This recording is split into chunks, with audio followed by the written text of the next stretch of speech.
Tara Lynn here with 5 Acres Honey Farm. I am making my annual sugar bricks for my hives, and I'm going into the fall with more hives than I've ever had, or I guess going into winter with more hives than I've ever had at this time of fall. And what I've done in the past has been pretty successful for me. I haven't lost any colonies over the winter, and I usually leave a sugar brick, which a lot of beekeepers refer to as sugar blocks or candy boards, right on top of the top bars of the highest most super. And I put an empty medium on top of the top box, and that's where it gives them some space to climb up from their cluster to get that sugar. The way that I make it is with granulated sugar with a little bit of apple cider vinegar, and I usually use Honeybee Healthy, but our local feed store was out of it, and they recommended this Pro Health, which is a feeding supplement that has essential oils. I'm in the Certified Naturally Grown program, so I was a little hesitant to get anything different because I know what's approved and what's not approved, but I did check, and it is one of the approved substances that you can use as part of the CNG program, so I'll be using a little bit of that. What I've done in the past is I do about 4 to 5 cups of sugar, and then I'll put in like a teaspoon of apple cider vinegar and a teaspoon of whatever, like, I've used Honeybee Healthy in the past, so I'll put in a teaspoon of this essential oil, and then I kind of see how much I can fill in. And what I've got here are a few different dishes. I've got a pie dish, some parchment paper. It just makes it easier to lift everything out and to check to see if it has the right moisture level after it's kind of mixed together. And I've got 2 cake tins, also with parchment paper.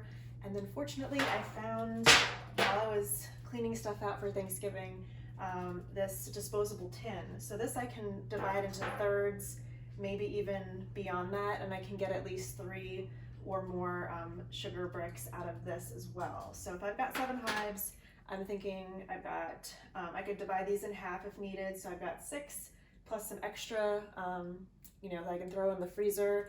I do have some pieces of the sugar bricks that were left over from last year in the freezer, so I might throw those in too, just to use them up, so that way whatever I put in the freezer at the end of this next season will be a little bit fresher.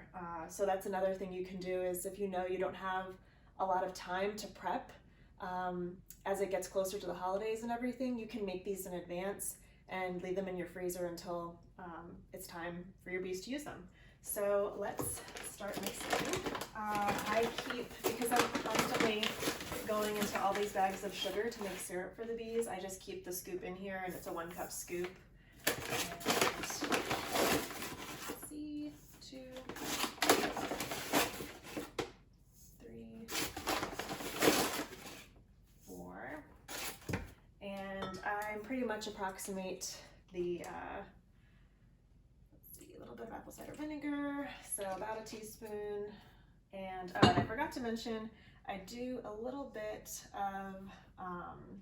of water as well.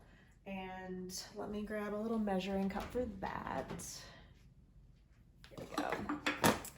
So I'm gonna grab some, and I'm just putting in a 1/4 cup of water. So we've got 4 cups of sugar, 1/4 cup of water, and approximately a teaspoon of apple cider vinegar. And then I'm going to put in about, and I just don't want to spill this anywhere, about a teaspoon of this Pro Health essential oil. So this is when it smells really good. I love this smell. And then I start mixing.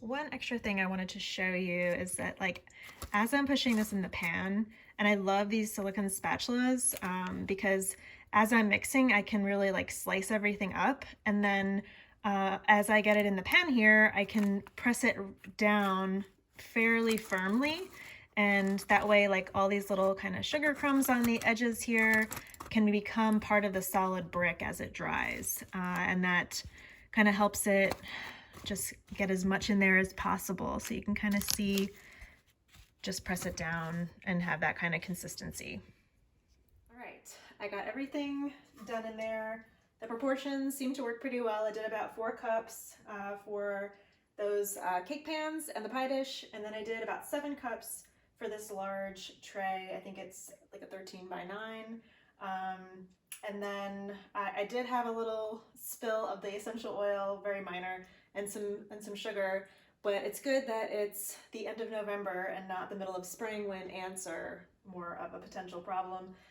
And what's nice is just cleaning up the essential oil, the Pro Health essential oil with the dish towel. It just makes the kitchen smell even better. And so what I do now is I let them air dry.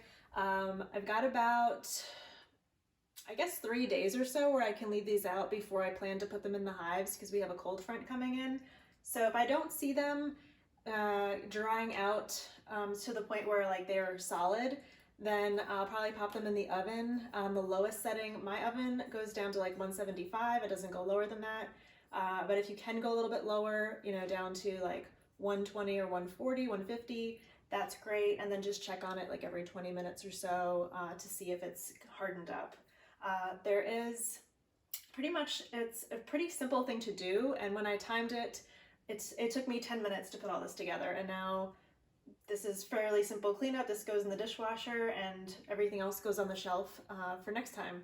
So an easy thing to do to help your hives have a little bit extra resources going into winter.